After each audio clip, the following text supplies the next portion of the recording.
Welcome to the Shower Epiphanies podcast, where we explore your hidden thoughts and desires, revealing your greatest drop the mic moments. Now, here's your host, Art Costello. Welcome to the Shower Epiphanies podcast. Today, my guest is Madeleine Black from Glasgow, Scotland, and I'm really honored to have her. She's an international speaker. She's involved in many things, but more so than anything else is her story. Her story is absolutely brought me to tears, brought me to joy. Her resilience is really remarkable. Without any further ado, here's Madeleine. Thank you so much for having me on your show. It's lovely to be here. I'm honored. I really am. Can you tell us your story? Sure. So my story starts in the late 1970s when I was just 13 years old and I was gang raped by two American teenagers. And I don't want to get into details of the event, but what has intrigued me in reading your story is how you got through it, how you developed your resilience. Yeah, well, I have to say, for anyone listening, my resilience didn't come in overnight. It's been a process, and it's taken me years, actually decades, to get to where I'm at. So I don't want people who are struggling, that are listening, thinking, I'll never get there, because I never assumed I would get to where I'm at. But, you know, there was something always inside me, once I decided to heal, that always drove me to clean up my trauma, just clean up. And I was driven to do many different types of talking therapies, body therapies, alternative therapies. And it was really when my eldest daughter, Anna, turned 13 that things really changed for me, because then all my memories from that night came back in the forms of flashbacks, nightmares, pictures. And, you know, at first I thought I was going a bit crazy. I thought if it was so bad, surely I would remember it. But now I understand it's because it was so bad. That's why my mind thought it was safer to shut it out. And I was the worst kind of client. I went back to therapy and I said, I want you to take these memories away. I don't want to look at them anymore. And I realized after he laughed that actually my way in was going to be my way out, that I had to find a place to accept all that was done to me, to acknowledge I can't change it anymore, and to learn to be okay, because after all, it didn't kill me. I had survived it. It wasn't happening anymore. And I don't think I am my body. I don't think I am the events that happened to me, even though they have shaped my life. So very near to the end of this 3 years of my final lot of therapy, he turned to me one day and said, you know, maybe these two guys weren't born rapists. And I can't tell you how angry I was with this man. I thought, how dare he say that to me? Because I fantasized for years about somebody kidnapping the two of them, taking them to an empty flat, beating them up, tying them up, and raping and torturing them for 4 or 5 hours on end, just like they had done to me. But, you know, he planted a seed in my mind, which started to grow arms and legs, and I found myself wanting to understand what had conditioned these two young men to make them behave so violently towards another human being. You know, what had they seen or heard or experienced so they could behave that way? And I do believe that we are all born a blank sheet. I don't believe we come in a rapist or a murderer or a terrorist. I think we are conditioned by life.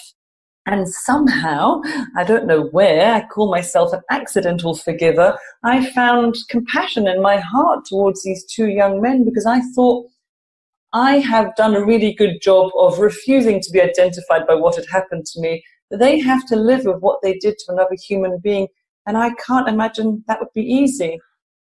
I'm not saying I could ever forgive the act of rape, but I could forgive them for being human and their predicament. The need to have closure in any given situation is sheer human nature. And when it comes to romantic relationships, this desire skyrockets. Has your previously failed relationship left you in immense pain? It's not uncommon for people to shy away from a new relationship after their first one fails miserably. The fear of the unknown makes them hide in a shell to prevent any future heartbreak. Relatable? Despite wanting to love and be loved, you can't take the plunge if your mind and heart are still locked somewhere in the past. Maybe you aren't aware of the power of releasing the past, or perhaps you don't know how to do it. Art Costello in his online course teaches the art of moving on from bad places to happier, more stable ones. This course can change your life for good, helping you beat all kinds of negativity on the road to eternal bliss. Sign up now before the gloominess gets the better of you at expectationacademy.com. It's really interesting because I think I just had a thought about some research that I had read about how when people have things happen to them and forgiveness, it's a really complicated thing. You're not forgiving them. You're really forgiving yourself for thinking. If you think of the word, it's forgiving. And it's forgiving me a better chance. It's forgiving me the chance to let go. You know, I didn't need them in front of me to say, I'm really sorry for what we did. I didn't need them for me to say to them, listen, I forgive you. It was a decision I made internally, in my heart, in my mind. I thought, when I'm angry and hating life and them, they have no idea. My anger is only hurting me, poisoning myself, my husband, my kids, which I struggled to have for years. They have no idea if I'm holding on to all of that resentment. It's only harming me. And I thought, yes, I have to work the trauma out of my system. You can't just get to this place overnight, like I said.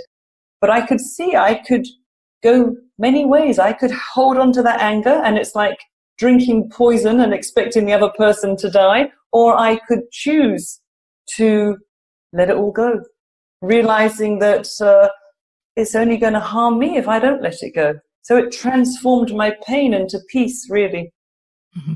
That's really a testimony on the power of choice. Yeah. You know, because choice is so important to our growth and how we grow. When you realize that you have that power, did you have an epiphany that brought you to the point of coming to this whole realization? What triggered it? I guess my epiphany happened many, many years ago, because I can remember the exact moment when it came in. When I first met Stephen, my husband, I told him I'd never become a mum because I thought giving birth was just going to be like being raped again, and I couldn't face that. The fears and men working on my body, all of it just seemed horrific. But we would take all our annual leave and go away every winter to somewhere warm and exotic. And we had been in Thailand. We'd been married a couple of years. And we're walking on a beautiful beach at the end of our 4-week holiday. And he turned to me and said, how about starting a family? And, you know, I was all ready for my usual response of, Stephen, you know why I can't do that? And something came in. And there and then I thought, if I never become a mum, they've won. I'm still giving them all my power and control over me. And I thought, I don't want them to do that anymore. So there I came up with my plan that I call my best revenge. And I was determined that I would become a mum. And I was determined to find a way to clean up the trauma and just refusing to be identified by what had happened to me and to live my life as best as I could. So I guess that was the start of my epiphany, if you call it, or for me, I call it the start of my healing journey. Mm-hmm. That reversing my decision on motherhood. Wow, that's beautiful, really. I just had a thought. You must have an incredible husband. Yeah, he's not bad. It's now 35 years later, so yeah, it's good. It's good. Yeah. But he's had to have been understanding and supportive. Yeah, and you know, I've done a lot of strange therapies in my past. I've been to like 50 sweat lodges. I've taken San Pedro, which is a bit like ayahuasca. I've done fire walks. I've been to transformational breath work. And he says, just go. If it helps, just go. He's never wanted to come, but he says, if it helps you, just go. So he's very supportive. Oh, that's really good. How much has your past played in your role of becoming a psychotherapist now? Yeah, it's interesting. A lot of people assume it's because of what happened to me. Maybe subconsciously there is that in me. But my father was a Holocaust survivor, and his mother and his father, 4 or 5 brothers and sisters. His youngest brother, Mordechai, was just 6 years old. They were all killed, murdered in Auschwitz. And so I was always really intrigued at a young age how my dad loved life. He mucked about. He was a big child himself. And his only surviving sibling, my Auntie Eva, if she heard a motorbike, she thought the Gestapo were coming to get her. She had chronic schizophrenia, agoraphobia, OCD, I was always fascinated how two people were in a similar environment and they come out so differently. That always intrigued my mind. Boy, I just got goosebumps because, my family escaped Prussia early on and came to America. And I have Jewish blood that runs through me. But what made my skin get goosey bumps all over it was that when you said that how two people can go through the same experience and come out differently. Because in my childhood, we were moved from living in a very urban area to a very rural area, and it left me feeling lonely and abandoned. And I chose to come out of it by escaping from the little town that we had moved to and living life where my brother and sister stayed there and have lived the life of a rural community. And we're so different. My brother's passed away now, but my sister and brother and I are all I'm so different than them. Yeah. And I have always wondered why I am so different and why I chose the path that I did. Yeah. And I thought it was, and I've always looked at it as a journey of faith, because when I was 9, I went to the top of this hill and had a conversation with God, asked what was going to happen to me. And that's how I learned about expectations and how to handle them and all that, even though at the time I didn't know it. But it really propelled me into a different way of thinking and understanding the power of choice, the power of expectation, and living our dream, living for the moment. I think Vietnam taught me. I'm a former Marine and was in Vietnam. So those experiences, though, I have done the same thing that you have done, different circumstances. And, I'm not saying that anyone's trauma is worse than any other person's it's not trauma. about comparison, because I really believe it's not what happens to us that is important, but it's what we do with what happens to us that matters. Amen, amen, amen. And if we choose to, we can get past anything that happens to us. That is a powerful truth. And I want people to hear that. If we choose to get through something, we can take it on and get through it, no problem. And my father, it wasn't really by what he said, but how he lived his life. I saw that it's possible to really, all your family murdered in Auschwitz. You couldn't get much more traumatic. Being an orphan, not speaking the language, coming to a different country, starting again. If he could get past all of that, surely I could get past one night. But he also showed me that life was for living. My dad loved life. That is the other thing that I have found with people who have experienced trauma. When they experience trauma, they learn this lesson that life is really valuable and that it is worth living. It's another choice we make, whether we can choose to let it consume us or we can consume it. And I did let it consume me for years. I numbed out, I shut down. I was just like an ice block. I couldn't feel or think or speak. But eventually, obviously, over years, I've kind of hit the defrost button, and I slowly have emerged back from the numbness. Because you have to shut it down to protect yourself. It would be too much for it all to come out in one go. You have to find a way to defrost. Yeah. Can we talk about your teenage years, what it was like? Yes, so because I couldn't find my voice, I couldn't physically say what had happened. I was terrified because I was threatened that if I did speak about it, they would come find me and kill me, and I believed them. I couldn't say what had happened. So it took me 3 years where I actually wrote a note, but in the meantime, what we don't speak about leaks out of us. So I developed an eating disorder, anorexia. I had depression. I used drugs and alcohol to numb out further. I had fears, phobias. I became suicidal. I attempted suicide and ended up in a psychiatric ward for children for about 2 or 3 months. It affected me in so many ways. It was a really dark, dark time in my life. Not really, with all those things, the worst thing was my attitude to myself. I thought I was dirty, contaminated, worthless. I didn't understand the point to me. What was the purpose of my life? I'd be better off for me and everyone else if I wasn't here. It just left me with no confidence, with no self-belief, no self-worth at all. How did you gain it back?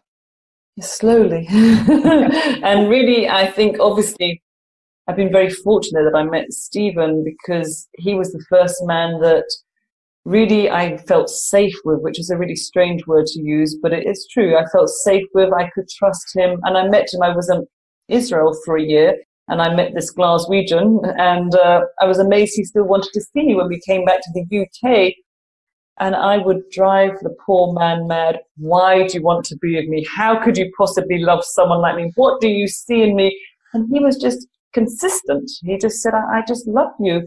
And really over time, with his love, I saw many things, that I was lovable, that I was able to give love back, and I could start to love myself. And love is always going to win. Love will always win over hate. And really learning to liking myself to begin with, and then loving myself, realizing it was never my fault. I never invited it in. I didn't do anything wrong. All the guilt I felt for years, the shame, it was never my shame. The shame belonged to them. I held on to inappropriate shame for years and years and years, and that's what kept me silent.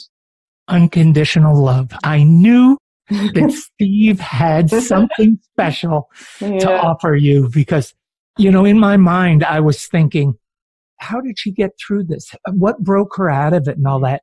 And I could imagine you thinking, who's ever going to love me? Yeah. And then to open yourself up to the love that Steve has for you. Yeah. It's really a testament to both of you. Yeah. It's really, really powerful to the word unconditional love. He loved you unconditionally for who you are. Absolutely.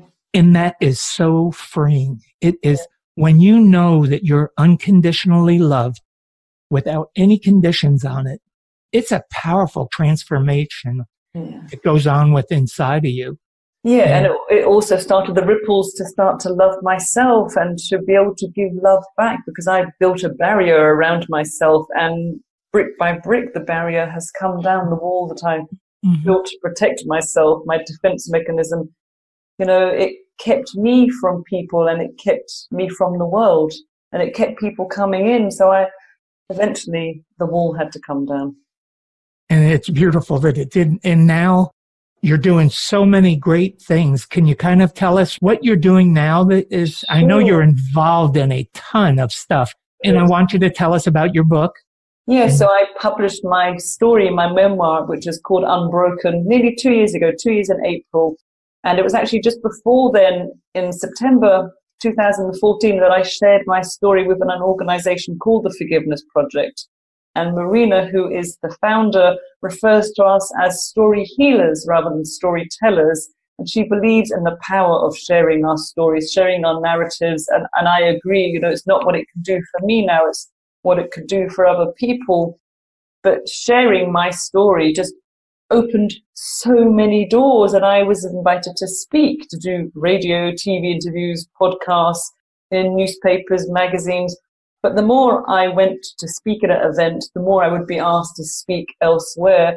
So I am a psychotherapist, but this year I've decided to finish up doing therapy with people and focus on speaking more, and to just share my message of finding your voice, healing your past, living your now, being present, live courageously, all the messages, hope. I just want to go out and speak and share my story. And you're involved in a program called Restore that works with the prison system? I've only just been to one program.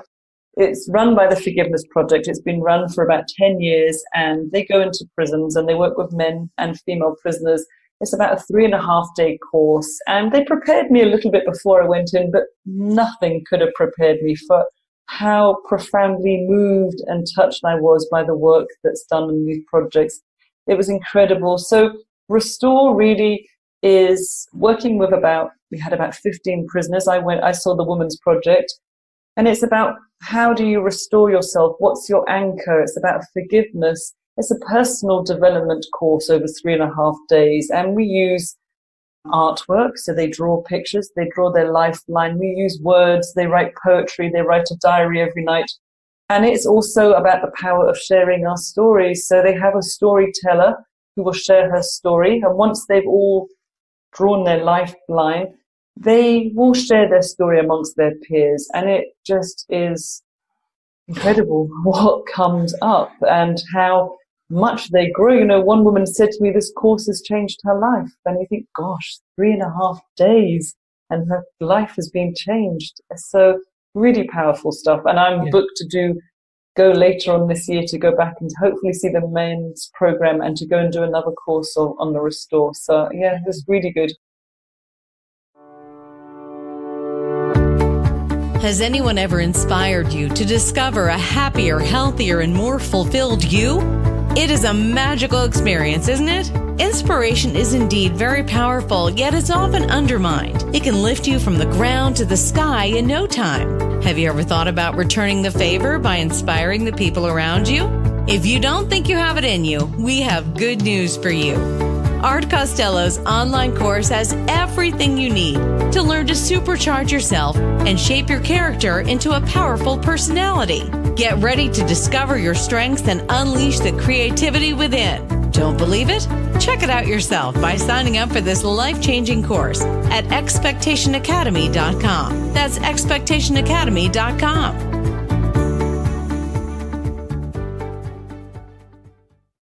Are these prisoners, are they about to be released back into? All different. They're recruited by prison officers, and they're recruited as people that they know are very open and willing to do personal development.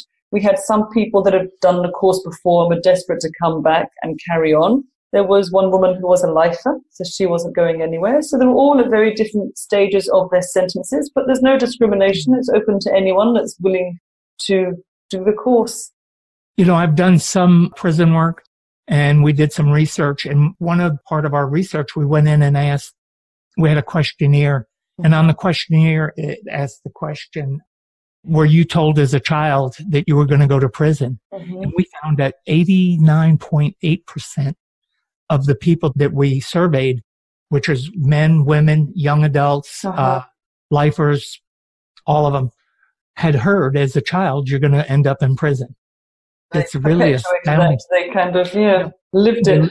What was amazing to me was how many of the women said to me, coming to prison has saved their life, because they were in such a really negative situation before, abusive or, being pimped out by a boyfriend or drug addiction. And they were determined while they're in prison to educate themselves, clean up their acts, go out, do something different. And I was like, that's just so sad that coming to prison has saved them, because it woke them up to what's going on. Yeah, I keep having these thoughts. And one of the questions I had or have for you is, whatever happened to the 2 boys that raped you? Do you know? No, I don't. So I never spoke about it because they threatened me and I believed them. And when I was 16, so 3 years later, I wrote a little note because my parents were really losing patience with me. I was very rebellious. I was going out when they said, don't go out. And one morning I snuck back in, 6 a.m, and my mum is shouting at me, don't you know what can happen? Inside my head, I'm shouting the words, it's already happened, but I still couldn't speak it. So I left a note on my pillow, briefly explaining what had happened. And when I came home, my dad said, is this true? And I said, yeah. When they called the other girl involved, she said, no, it didn't happen like I said it had. They were nice boys. They were sons of diplomats. They wouldn't have done that. They just took us home.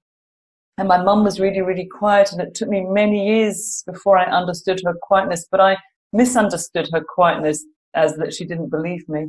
My dad was desperate to go to the police. And I just said, no, I was too scared. And my mum also supported me in not going to the police.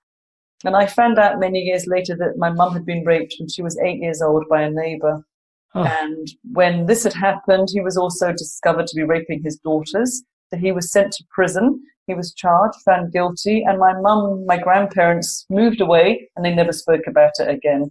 So when I am revealing my story, my mum's getting triggered by her trauma. My dad didn't know. They had 5 of us. Even when he passed, he still didn't know. She's remarried and I have a stepfather he now knows. She couldn't find her voice. But I've never known what's happened to these 2 because I never charged them. Mm-hmm. How do you feel about that?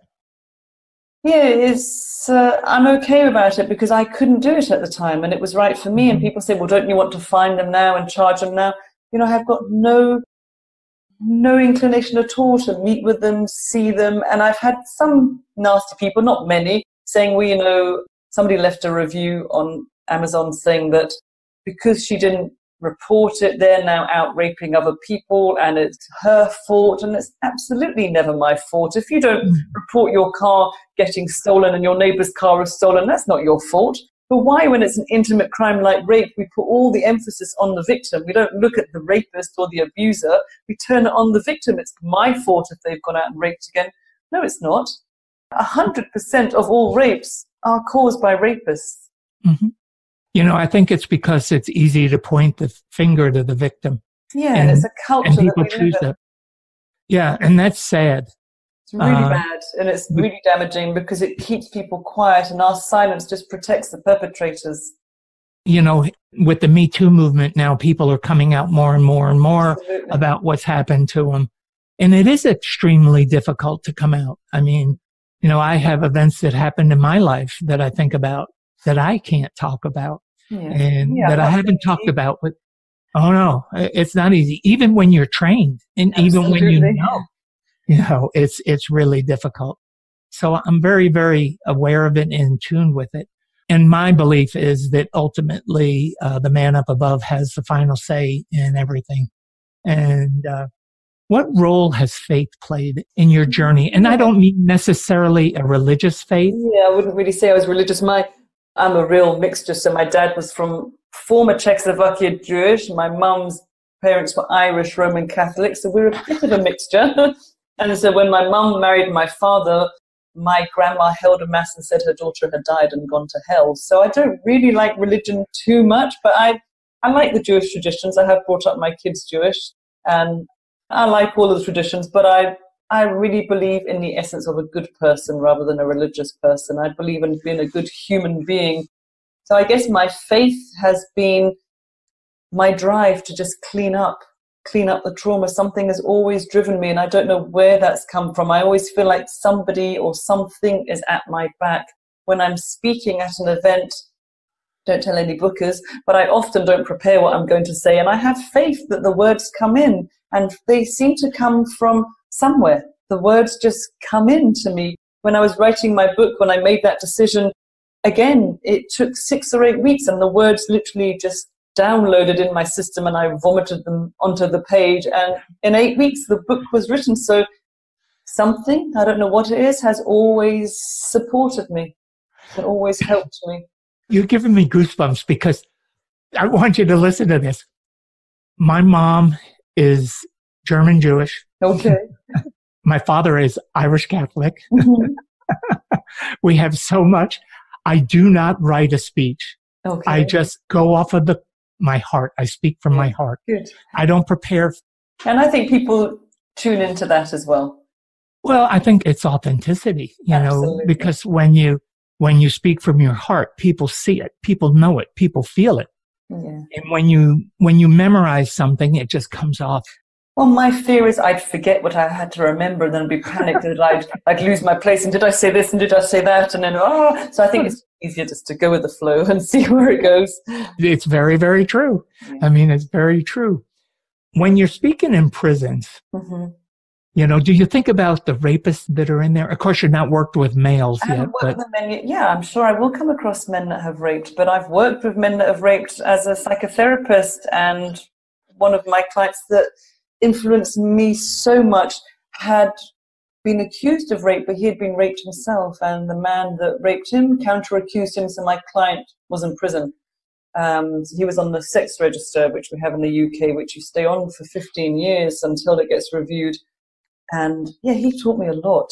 He taught me a lot, that client. But yeah, like I said, I don't believe that men are born rapists. I would really see them as a human being. Well, I liked it that you said that we're born with a clean slate, because my belief is that our expectations are developed, mm-hmm. and they are so key in how we grow. Absolutely. How we expect is almost more important than anything else in our life. Yeah. Because we either do it positively or negatively. Yeah, I agree with that. My friend Anne, who actually is my manager at the counseling center where I work now, she used to be a midwife, and she said something to me years ago which always stayed with me. And she said that she has delivered thousands of babies and she never once met an evil one. And that was it. We're all the same. Yeah, we are. And the choices that we make about the events in our life dictates how we move through life. Absolutely. And how we go through it. We hold on to all that hurt and disappointment. And if we do, what purpose does it serve? And could you also learn to let it go? Very true. I mean, I often say to people, it's not what has happened to us that matters. It's how we react to what has happened to us that matters the most. Absolutely. And how we handle it and what we do with it. Yeah. Tell us about your book, where we can... It's called Unbroken. Here we go. I have a copy here behind me. Ta-da. And it came out 2017 in April. And it really is my story of from that night. The first page is that night when I was 13, May 1979. And it really goes up to, I think the last chapter is called Endings and New Beginnings. So just where I got to the end of forgiveness and starting to speak or starting to share my story. So it's my journey really of surviving, healing, forgiveness, transformation, and hope. Powerful, powerful. Yeah. And really when you think about it, your healing started right after the event. Yeah, I didn't see it then, though. I didn't see it then, though. No. But what advice would you have to any survivors? Sure, I would say, it's never ever too late to find your voice or to get support. Find somebody out there. It doesn't necessarily have to be a therapist if you can't afford therapy, but there will be somebody you can share your story with, because to keep that all inside, it's like damaging you. It's going to leak out and impact on your body, on your mind, affect your day-to-day well-being, your mental health. The power of giving your story oxygen just shifts and moves the energy that has got trapped inside you. You can't underestimate what speaking your words, your story, your truth does to you. It's how you reinvent yourself. It's how you heal and reinvent and move on and become more powerful. Yeah. I think when we find our voice, we stand in our truth, and then we really stand in our power. And then when you find your voice and you link it with being with people that you know that you can have an impact on, that's when it becomes very powerful, when you see it transform other people's lives. I mean, I don't expect everybody to stand on a stage and speak and share their story or to write a book, but you need to find someone to share it to end the silence, because the silence only hurts you and protects the perpetrators. And if you can't find anybody to share your story with, write it down and tell yourself your story. Find a way to release what's been locked up inside of you. Yeah, I think that is key, is being able to release it and verbalize it, either in, written form or verbally, all that. But there's a lot of power in being able to bring it out and get it out and deal with it. Yeah. And in my book, I talk about the many weird and wonderful ways that I use to clean up. You don't have to try those different therapies as well. I did some things that people might think, that's a bit strange, but that's okay. There will be a way for everybody. But for me, somebody suggested that I went to therapeutic massage. That was the first time I started entering down the alternative route. And the very first time I went, I could hear this person shouting and screaming and crying and fighting with the masseuse. And then I realized it was me. It was all coming from me. And, the trauma and the pain is just trapped in ourselves. And we have to find a way to shift it, to move it. And the therapeutic massage just had this way of getting deep into what was buried inside of me. And it released so much trauma. It really helped just to clean it up. That must have really taken a lot of strength to go to a massage. Yeah, it was, because I was terrified of being touched, and I was terrified of being alone in the room with someone. Everything scared me. I was terrified of my own shadow. I couldn't go with a man to do a massage. It had to be a female. I couldn't let a man touch my body in case he tried to do anything to me. So I had so many conditions of everything, just to get in my car and drive to town. I had to check all the cars, check the boot, get in, put the buttons down. When I got to a car park, I couldn't park on a very high level because I'd have to walk down. I couldn't take the lift in case someone came into the lift, and everything. It was just exhausting living with this constant being on edge, always on duty, always being on guard, waiting for somebody to attack me, which was kind of crazy because it had already happened. It's like trying to shut the stable door once the horse had already bolted. And I was thinking about PTSD. It's really what you're experiencing. Yeah, high level of anxiety and my security. I was so scared for my security. Yeah, and I was thinking about between the time you were 13 and 16, it must have been a constant looking over your shoulder and trying to figure out, what was coming next. I think those years I had really more numbed out. So I wasn't really, numbing is still a feeling, but I wasn't really feeling or thinking much. And I was just what people would think a really troubled adolescent, just grunting and groaning, which kind of fits in with being an adolescent anyway. And it was more, I think, when I was maybe married and before I had kids, that I was, hyper alert all the time. And looking back, I thought I was really okay. I put on a mask pretending I was fine. But actually, when I look back now, I can see I was still very paranoid, still had so many fears and phobias. But we can convince ourselves of everything. We convince ourselves that it's quite normal to not be able to put your rubbish bin down the end of the garden because it's dark, wait till it's light. All these things. We convince ourselves of everything. It's not because I'm scared. I'll just do it in the morning. But fear was my best friend. It just ran my show for years. Yeah, and fear is the thing that stops us from living more than anything else in our lives. Absolutely. There I was trying to protect myself, but I was protecting myself from living my life. I was shutting myself down by my fear, yet you totally get it. And so it got to a point in my life where I saw then that my fear wasn't real. I saw my fear was based on what had happened to me or what could happen to me. So it was my imagination because the worst had already happened and something else hadn't happened yet. So right here, right now, my fear, I was okay. So it was my imagination. So I set out to really challenge my fear, which is maybe quite extreme, but it's a bit like immersion therapy. So when I was studying as a psychotherapist, we had a placement. I was in a GP and a doctor's surgery. I then asked only to see male clients because I was terrified of being in the room with men. I thought, I have to get over this. I'll never be a good therapist if I can only see women. It's cutting out 50% of my clients. And I would do things to put myself into situations like I go to karate now. I started when I was 41 and it's predominantly male. There's maybe only 2 or 3 of us women and the rest 40, 50 men. So that's 2-3 times a week. I windsurf now. I do all these things. I'm a power lifter. I go to the gym where there's just men around me grunting and dropping weights and groaning and all the rest of it. So I saw actually by facing my fears weren't real. They were my imagination. Don't know which direction you want your life to take?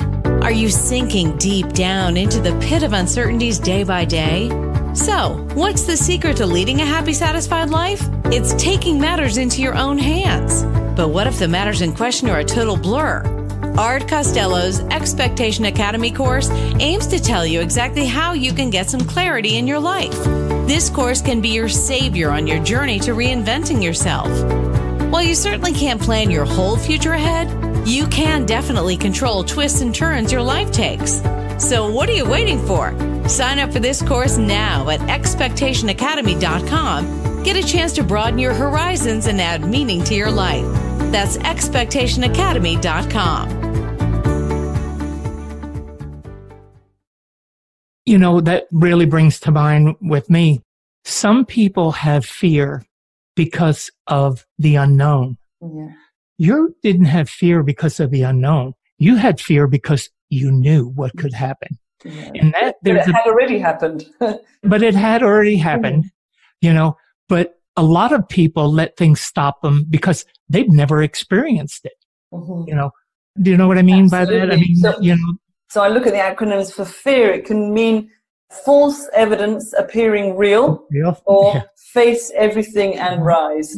So I did the first one for a long time, then I decided to do the second one. I've heard those before and they are powerful, because it's a choice. It goes back to about making the choices that we do. Yeah. What else is coming up? We're nearing our time to leave and I don't want quick. Yeah. So as I said before, last year I kind of set my intentions for this year. What do I want to do? And I thought I'd really like to work internationally to spread my message wider. Mm-hmm. And I woke up on January the 1st with an invitation to go to South Africa to speak. So I'm delighted that I'm going there because rape is a huge problem there anyway. Mm-hmm. But the first talk I'm doing is at a speakers convention, which could be interesting because I'll be speaking in front of speakers, but it will be great. And then I'm speaking for a charity event as well, and I'm doing a radio show, and I'm only there for 4 or 5 days. But yeah, I just thought life is really supporting me. That's my faith. I asked to have an international event, and January the 1st, I wake up and I have an invitation. So I'm just going to see where it all goes. Have you applied to any TEDx talks? I did apply a few years ago up in Glasgow, but I wasn't successful. But I have been looking again recently, so I'm going to think about applying again. Yeah, there's a trick to getting into a TEDx talk because they don't want to hear your story. TEDx wants you to tell their story, how they want it told. Okay. So I've learned a lot about TEDx talks. Oh, well, I'll have to speak to you afterwards then. but it's okay. They do their thing and they get some great information out there. I'm not saying it's not, but it's very structured and all that. So any plans to come to the United States? I would love to come. I was actually invited to go to Kentucky, but it didn't work out. But yes, anybody that would like me to come over to the States, I would love to come and speak wider. So hopefully it will take place. I now have an agent, which I never had before. He contacted me. He hadn't heard me speak, but he saw a video and said he'd like to represent me. So we'll see where that goes as well. I'd love to have you here. I'd love to come here and meet you and all that. But Madeleine, it's been an absolute pleasure. Where can people get a hold of you? Yeah, so I have a website, madelineblack.co.uk. I'm across all social media on LinkedIn. I have a Facebook page, Madeleine Black Unbroken. On Twitter, Instagram, madblack65. Everywhere. We'll also include those in the show notes so people can see them there and get them there. Thank you. It's been a pleasure, and I've really enjoyed this time, and I can't say how proud I am that you've risen above it and moved through it and came out on the other side, because so many people don't. Yeah. And if there's any message that I want the audience to hear it's yes, I can. Absolutely. Yes, we can. We can move through anything, and we can do anything our hearts desire. Totally agree. And with that being said, I'm going to say, see you later. Heather White, take us away. And it's been a pleasure having Madeleine here. And I can't wait to see and hear you and meet you. Thank you so much for having me on, Art. Okay. Thank you. You're welcome. Thanks for listening to the show. Drop us your comments and questions with what you want answered on the show. You can subscribe on iTunes and Binge Network. You can also get more information on the website, expectationtherapy.com.